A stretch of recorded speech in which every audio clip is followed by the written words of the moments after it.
வணக்கம். நான் தமிழாளி Kennedy Jacqueline பேசுகிறேன். மனிதன் என்பவன் எப்படி இருக்க வேண்டும் என்பதற்கு வரையறை இருக்குது. அந்த வரையறை உங்களுக்கு கொஞ்சம் சொல்கிறேன். அது எல்லாமே பொருந்தும். உங்களுக்கு இளைஞர்களுக்கு பூமி எங்கும் புதையல் பறந்து கிடக்கின்றது. பூமி எங்கும் புதையல் பறந்து கிடக்கின்றது. எங்கே? உனக்குள்ளும் அந்த புதையல் உண்டு.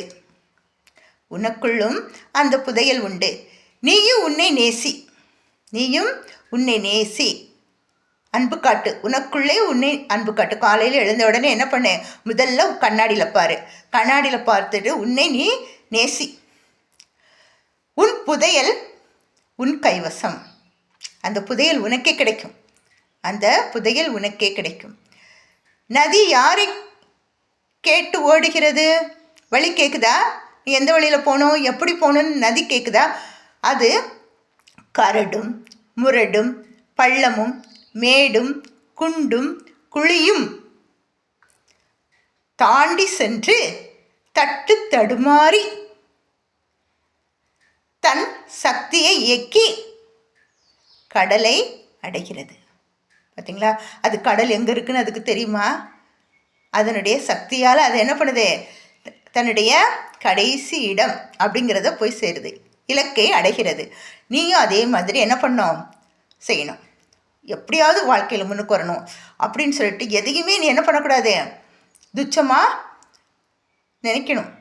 அப்போ தான் வாழ்க்கையில் முன்னுக்கு வர முடியும். நீயும் உன்னை இயக்க வானமும் நீ தொடும் தூரம்தான். நீ உன்னையே இயக்கினால், உருவாக்கினால், செயல்படுத்தினால் வானம் என்னது? நீ தொடும் தூரம் கிட்ட. அது ரொம்ப தூரம் கிடையாது. வாழ்க்கையில் நம்முடைய வெற்றி என்பது பக்கத்திலே இருக்குது. அந்த பக்கத்திலே இருக்கிற அந்த கனியை நாம் என்ன பண்ணலாம்? எட்டி பிடித்து விடலாம். வானத்தையும் எட்டு தூரமாக நம்ம தொடலாம்.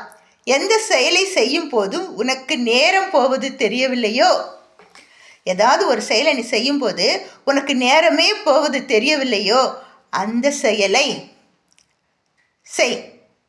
அதுவே உன் வாழ்க்கையின் வெற்றி பாதைக்கு அழைத்து செல்லும். விதைகள் விழுந்தாலும் மரமாகி விடாது. உடனே முளைத்து துளிர்விட்டு பல ஆண்டுகள் கழித்து மரமாகி பறவைகளுக்கு இருப்பிடமாகவும் மனிதர்களுக்கு நிழலாக